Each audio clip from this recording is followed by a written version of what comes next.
അമ്മച്ചിയേ, അമ്മച്ചി, എനിക്ക് വിശക്കുന്നതിൽ എന്തെങ്കിലും തരാവോ അമ്മച്ചി? 2 ദിവസമായി പണിയും ഒന്നും ഇല്ല, മഴയല്ലയോ. എനിക്ക് വിശന്നിട്ട് വയ്യ, എനിക്ക് എന്തെങ്കിലും ഇച്ചിരി കഴിക്കാൻ തരാവോ? ഞാൻ പള്ളിയിൽ പോവാ ഇപ്പം രാവിലെ. ഇപ്പം ആഹാരമൊന്നും ഇരിപ്പില്ല. പിന്നെ എങ്ങാനും വാ, രാവിലെ ധൃതി പിടിച്ച് പോകാൻ തുടങ്ങുമ്പോഴാ ഭിക്ഷക്കാര്. ശരി അമ്മച്ചി, ദൈവം അനുഗ്രഹിക്കട്ടെ.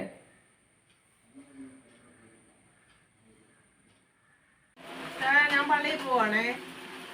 കാപ്പിയൊക്കെ ഉണ്ടാക്കി അവിടെ വെച്ചിട്ടുണ്ട്, എടുത്ത് കഴിച്ചോളാം കേട്ടോ.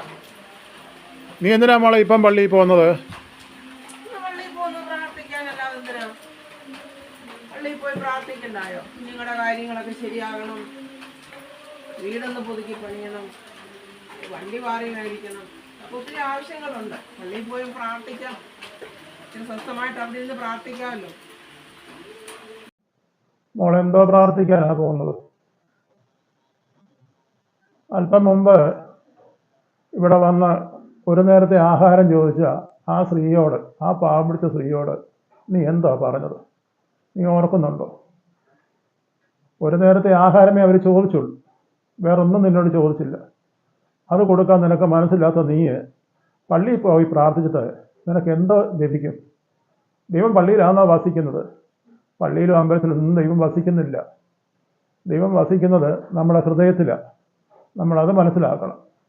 മറ്റുള്ളവർക്ക് നന്മ ചെയ്തെങ്കിലേ ദൈവം നമുക്ക് നന്മ ചെയ്യുള്ളൂ.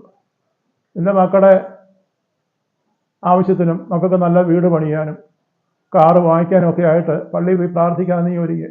ഒന്ന് ഓർക്കണം, ദൈവം പല രൂപത്തിലും നമ്മുടെ അടുത്ത് കടന്നു വരും. നമ്മളത് ചിന്തിക്കണം. ഇപ്പം തന്നെ ആ സ്ത്രീ തന്നെ വന്നു നിന്നോട് ചോദിച്ച ഒരു തരത്തെ ആഹാരമാണ്. അത് നീ ഒന്ന് ചിന്തിച്ച് നോക്കിക്കേ. നീ എന്താ പറഞ്ഞത്? അവരെ നീ ആട്ടി ഓടിക്കുകയല്ലായിരുന്നു, അതിന് തുല്യമല്ലയോ? ഒരിക്കലും അങ്ങനെ ചെയ്യരുത് മോളെ. ഞാൻ അത്രയൊന്നും ഓർത്തില്ല അച്ചായ. രാവിലത്തെ എന്താ ടെൻഷൻ്റെ ഇടയ്ക്ക് ഞാൻ അങ്ങ് അവരോട് എന്തോ പറഞ്ഞു. ഇപ്പൊ തന്നെ എനിക്കങ്ങ് വിഷമം തോന്നുന്നു. ഞാൻ നോക്കട്ടെ, ഞാൻ അങ്ങോട്ട് പോകുന്ന വഴിക്കേ അവരെ കാണുകയാണ്, എന്തെങ്കിലും ചില്ലറ അവർക്ക് കൊടുക്കാം.